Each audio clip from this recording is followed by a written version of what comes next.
तर घाटकोपरच्या होर्डिंग दुर्घटनेतील आरोपी भावेश भिंडेचा उद्धव ठाकरेंसोबतचा फोटो राम कदम यांनी पोस्ट केला। हा फोटो पोस्ट करत त्याने अनधिकृत होर्डिंगला संरक्षण कुणाचं हे या फोटोतनं स्पष्ट होत असल्याचं म्हटलं। यानंतर छगन भुजबळांनी त्यांना सल्ला दिलाय, भेटायला कोणीही येतात त्यावरून राजकारण करू नये असा सल्ला भुजबळांनी दिलाय।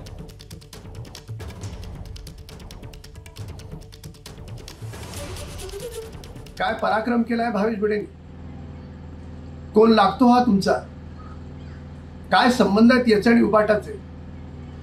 आम्हाला आरोप प्रत्यारोप नाही करायचे, पण राजकीय संरक्षण असल्याशिवाय ते देखील मुंबई शहरात असं 3 मजली अनधिकृत होर्डिंग कोणी उभं करू शकतं? शक्यच नाही। या घटनेला उबाटा देखील तेवढा जबाबदार आहे असं जर सर्वसामान्य जनता म्हणत असेल, यात काय चुकीचं आहे? उद्धव ठाकरेचा काय संबंध? ऐकून घ्या हो।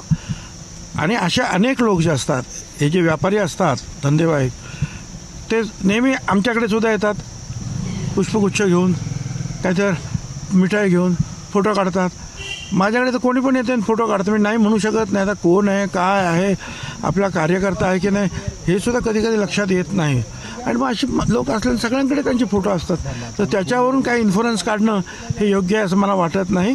काय आपण त्याच्यात राजकारण आणण्याचा काही प्रयत्न करू नये, आणि तो कुणाचाही असेल, किती मोठा असेल तरी त्याला सजा शिक्षा झाली पाहिजे। एबीपी माझा, उघडा डोळे बघा नीट।